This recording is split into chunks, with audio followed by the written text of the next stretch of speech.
Hi, it's Jessica Nadav here bringing you this week's Divrei Torah. Before we start, if you're enjoying these weekly Divrei Torah, especially if you're watching them on YouTube, please like, share, subscribe, comment, give us some feedback. Okay, this week's Parashat is Vayishlach.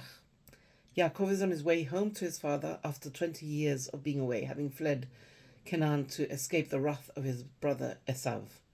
As a peace overture, Yaakov now sends ahead Malachim, or messengers or angels to Esav, with a message that he has sojourned with Lavan and that he has now acquired animals and servants, and he wishes to find favor in Esav's eyes. Now, on a first reading, it strikes me as the wrong thing to say. If he had stolen his brother's blessing and knows that his brother wants to kill him, why would Yaakov flaunt the fact that not only is he still alive, but doing very well, thank you very much? So Rashi explains that this is why he uses the word sojourned. This is because Yaakov is trying to show his brother Esav that he became no one important whilst he was away. He's only a sojourner. The message being, you see, our father's blessing didn't really work for me. Well, they weren't fulfilled for me. So you don't need to kill me. You don't need to be angry with me anymore. Okay? They haven't worked for me. And for the same reason, he lists the various animals that he has acquired. You'll remember that Yitzchak blessed him, a quote, from the dews of the heavens and from the fat of the land. By listing the various animals, what Yaakov is doing is he's trying to show that these animals that he's acquired, his father's blessing has not been fulfilled through him, because the animals are neither from the heavens nor from the fat of the land. So anyway, the messengers return with an ominous report. Esav is coming to greet him with a group of 400 men. Some greeting, huh? We're told that Yaakov was scared and distressed. He splits his camp into two groups so that if one camp is forced into battle, at least the other one will survive. Then he prays to Hashem in two separate ways. He appeals to the God of Abraham and Yitzchak, the God of his forefathers, as the God who appeared to him when he left his father's home, and then to Hashem, who appeared to him as Yod-Kei Vav-Kei, who told him to return to his homeland. He asks in both names for protection against his brother. The question, of course, is, did he not trust Hashem? Hashem had promised he was going to look after him and take care of him. So Yaakov feels that maybe he or the people that he's looking after, people under his charge, have possibly sinned, and therefore they no longer merit Hashem's protection. So in an attempt to pacify Esav, Yaakov sends him a lavish gift, hundreds of heads of cattle and sheep. He separates each lot of animals by a short distance, staggering the gifts whilst he takes his wives and children across the river to safety. Yaakov, left alone, finds himself in a fight with a mystery man. At no point, by the way, does the Torah say that this is a dream. They wrestle until dawn. As day breaks, Yaakov demands a blessing from this mysterious man before letting him go. He asks Yaakov's name, and then he tells him that he no longer will be called Yaakov, but Yisrael, because he has wrestled or struggled with God and man and overcome. Now you'll recall that in Parashat Toledot, when Yaakov takes his brother's blessing, Esav asks, is this why he was called Yaakov? Because he outwitted me twice. And Esav, in the word outwitted, he uses the word Vayakveni, from the root of the same root as Yaakov. In other words, he's suggesting that Yaakov was named prophetically because he was going to outwit him. And the angel here is saying, no longer will it be said that you got your name through treachery and deceit, but through authority. The name Yisrael is related to the word serara, being superior or taking charge. Okay, so no longer will Yaakov be considered as having received blessings through deception, but now through taking charge and being superior. Our sages teach us that the angel took on different guises through the battle with Yaakov. Yaakov didn't want to struggle either way, but at the end of the night, Yaakov wouldn't let the angel go. He realized that the struggle was essential to his very existence. We're here to struggle and overcome. Interestingly, when Yaakov asks the mystery man or the angel what his name is, he won't give it. And we can now understand why. Angels' names change with their mission in the world. The angel represents all struggles that Jewish people will go through, and have gone through and will go through, both on a personal and a national level. The angel, therefore, doesn't have a specific name. He represents all struggles. Yaakov represents all the struggle that is the essence of the people. We deserve Hashem's blessing because we have the strength of character to be able to struggle even when challenged. Yaakov's name is changed, but not completely.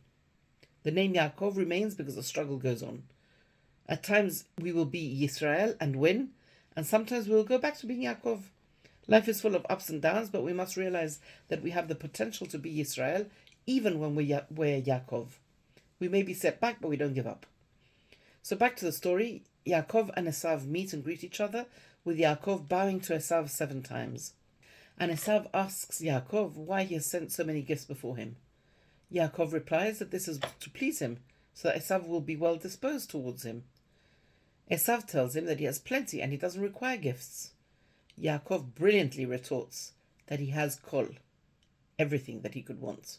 In previous weeks we've spoken about the significance of the word kol, so I'm not going to go into it in any depth, but we can see the underlying characteristics of each brother. One has plenty, implying that he has plenty but there's room for more, and the other says he has everything, he's satisfied with his lot, he doesn't need anything else. But more than that, we see what we were referring to in the last few weeks. We see from here that Esav has not accepted this kol, what I called in the last few Divrei Torah, the Lech Lecha ideology brought down by Abraham Avinu, whereas Yaakov has. Yaakov has accepted this kol and carried the baton forward. So the rich and varied story continues. It's a very, very rich story. And I'm going to focus only on one area because we could talk all day and all night. I want to focus only on one area that thematically follows what we've been talking about over the past few weeks in relation to Abraham, Yitzchak and Yaakov and their chosenness, their bechira. So in this week's Parashat, Yaakov's name is changed not once but twice. Firstly, when he wrestles with the angel, and second, when Hashem appears to him in Bet El. Apart from that, Yaakov's name change is different to Abraham's in 2 ways. Firstly, Abraham only gets a letter added, as does Sarah, by the way. Yaakov gets a whole new name. Secondly, the name Abraham is a replacement for Avram. Avram is named Avram from when he was born, but his name is changed to Abraham and he's never again referred to as Avram. Whereas Yisrael is an alternative name for Yaakov.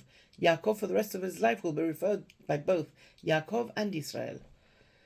If we look at Yaakov's return to Bet El in this parasha, we're going to see some parallels to the key pesukim that describe how earlier Abraham was first chosen. These parallels will help us understand how Yaakov's name change relates to a stage in the process of chosenness. Hashem confirms this change of name and confirms Yaakov's chosenness, referring as he did with Abraham and Yitzchak to the promise of land and offspring.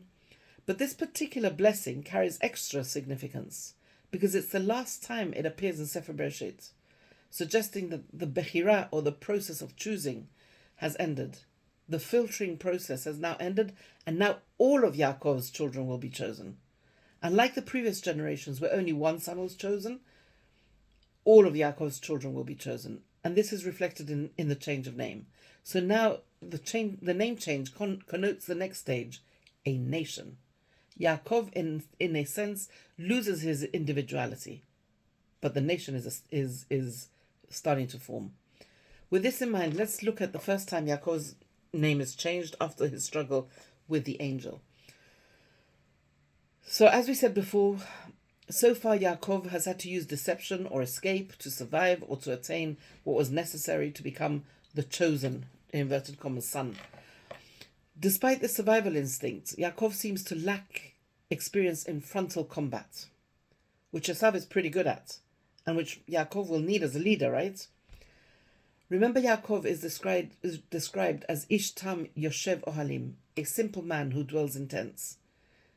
Now, given that Hashem has chosen Yaakov, one could say that he now required Yaakov to develop the skills that he needed to be a leader.